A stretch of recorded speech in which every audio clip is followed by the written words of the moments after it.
by calling this knife the Sage and by releasing it in all these different locking types, what they're really saying is the guys who created all these different locks are sages in the knife world.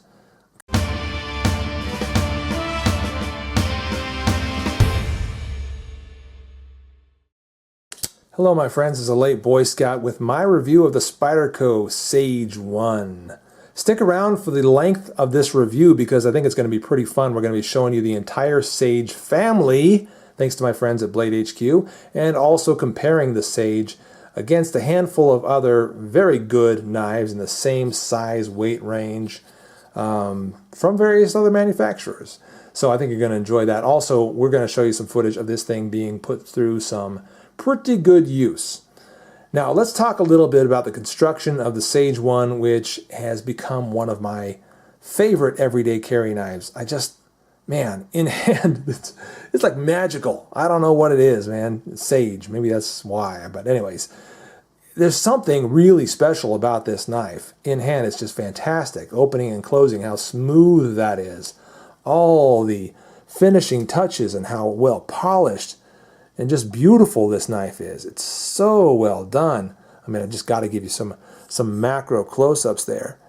It's just such a well put together knife. I mean, I feel like this is almost more knife than you're paying for. And you're paying a fair bit of money for this knife. I'm talking 120 bucks. But I feel like you're getting, I don't know, a semi-custom knife almost. The Sage is just that beautiful and that well put together and so perfectly centered. I think it is. Anyway, well enough for me. Looks really good.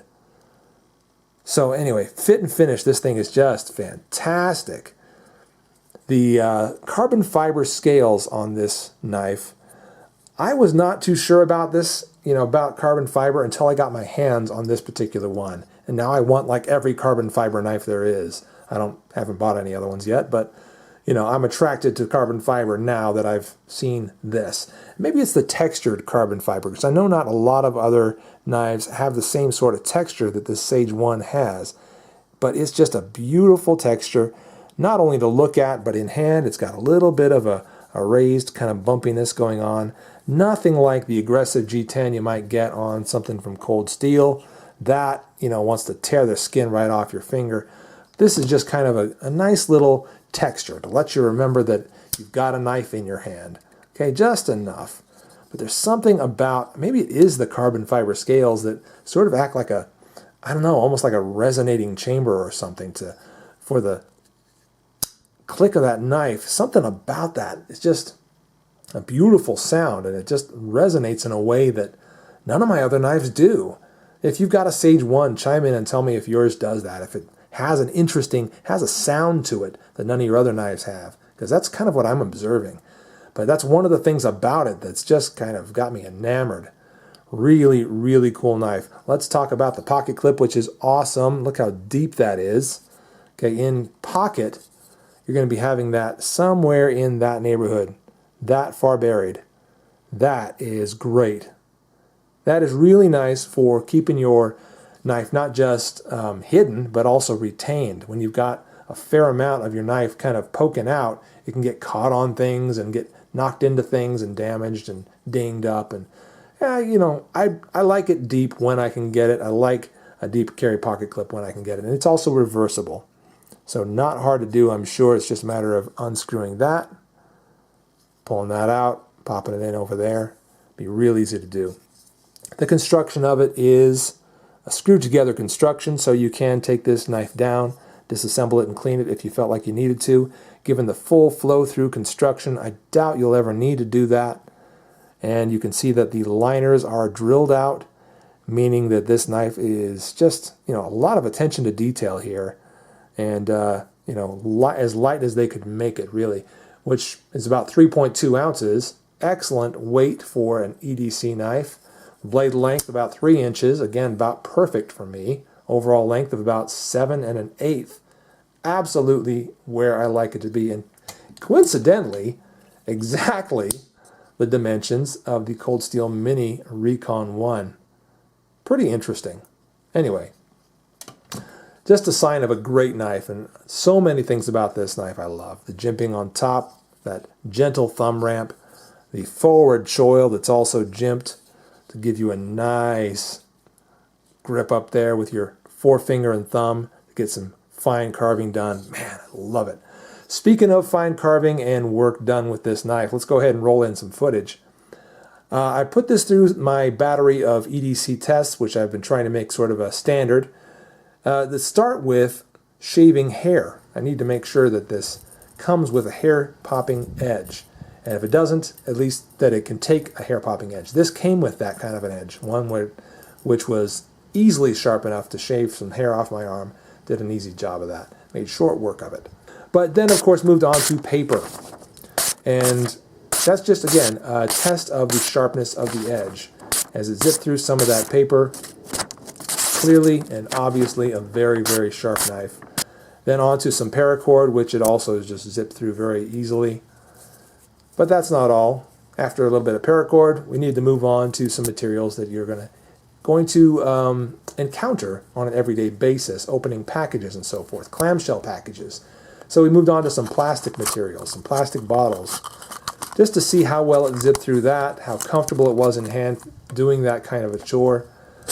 No issues either in ergonomics or in the edge. It just did a fantastic job. Moving on to some harder materials, slightly more challenging, like cardboard. Now, it was a good performer with cardboard. I felt like it did about as well as any of the other knives that I tested that day, and better than some. After that, moved on to some pine wood, which is about as hard of a test that I like to put my EDC blades through. In some cases, I'll go even harder, but not with one like the Sage. But still, that pine wood, it was splinters by the time the Sage was done with it. Just a whole lot of toothpicks. And yeah, just an absolutely nice, sharp knife, ergonomically fantastic. Excellent EDC, one that will get some good EDC work done, plus a little more, I think. Let's start comparing the Sage 1 to a handful of other excellent EDC offerings. So there's the Sage. Then we'll put next to that, since we've already shown it to you, there is the Cold Steel Mini Recon 1.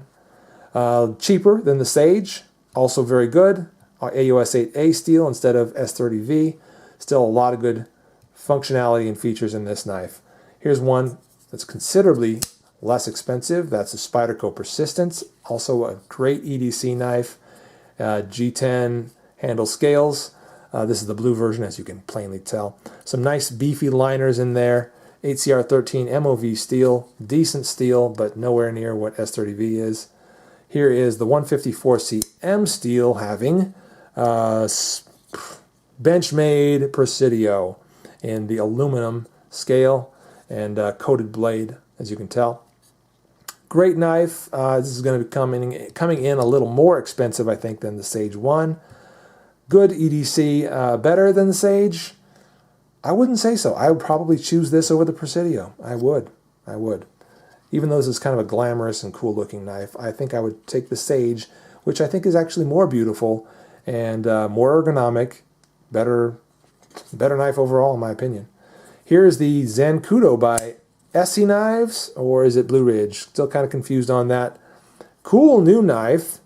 Definitely more affordable than any of those. Really close to the Persistence in price. How about some Kershaw's here? There's a Skyline in 14C28N steel. Fantastic steel. One of my favorites.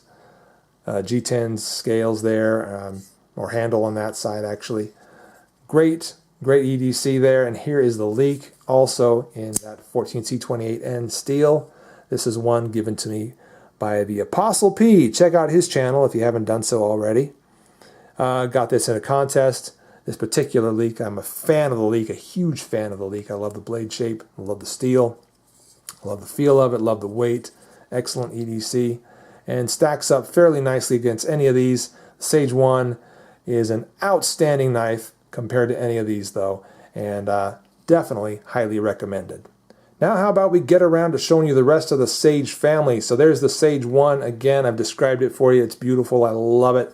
Let's move on to The Sage, let's make sure I get them in the right order. The Sage 2, here's the Sage 2.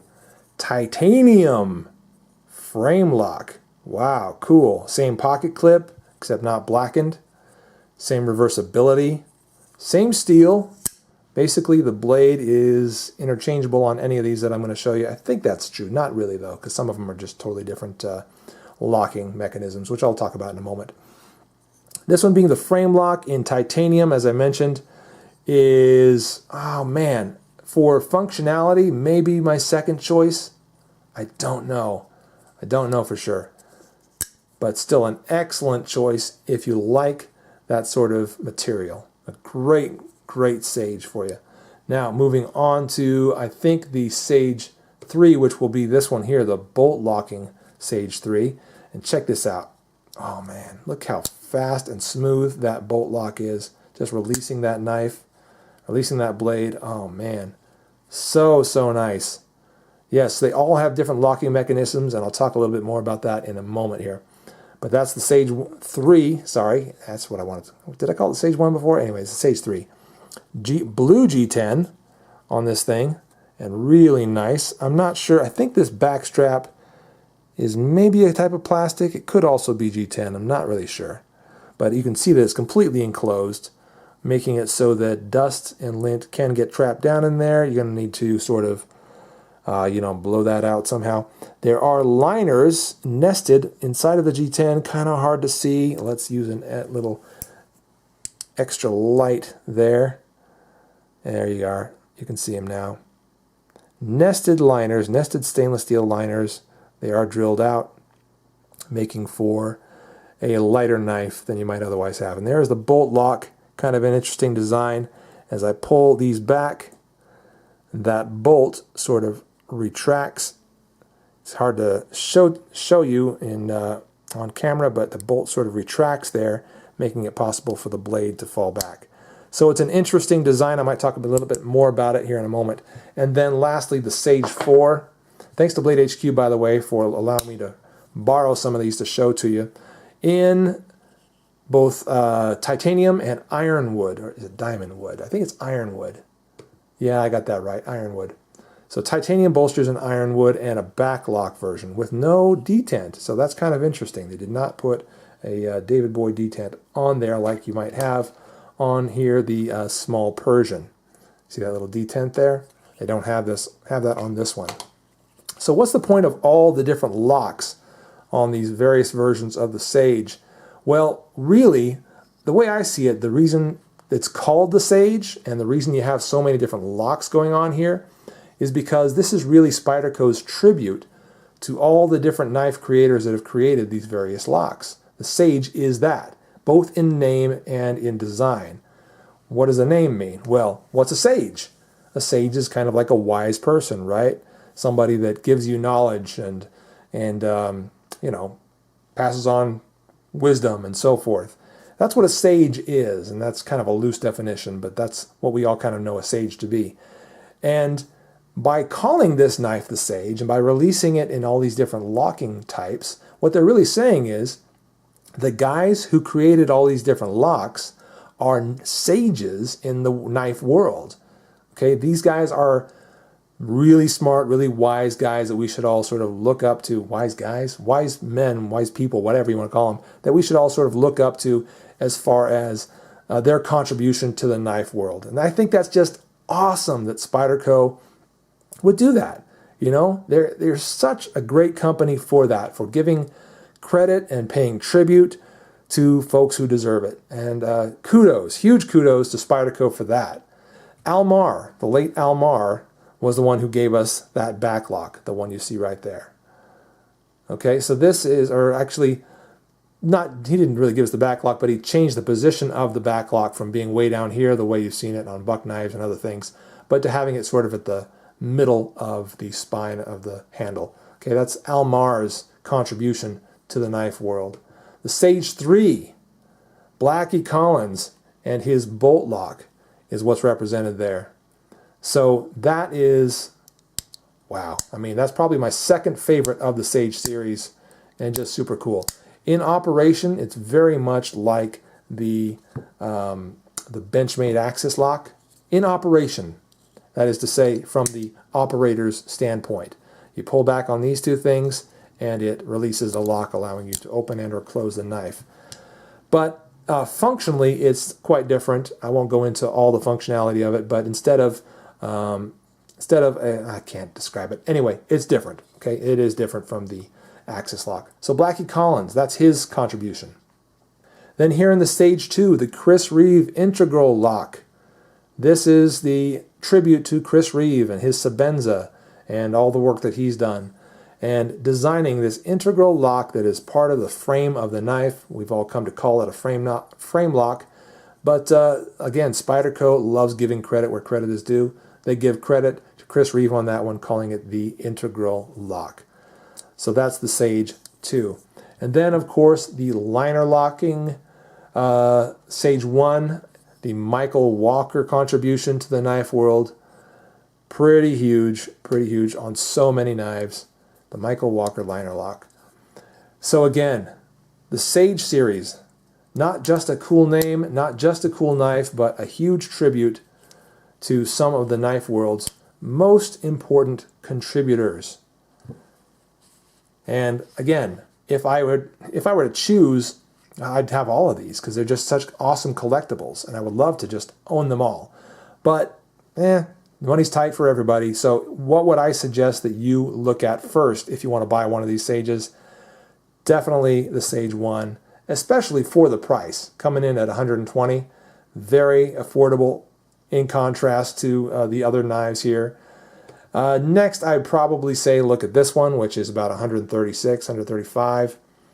Then I would be most interested in the titanium Sage 3.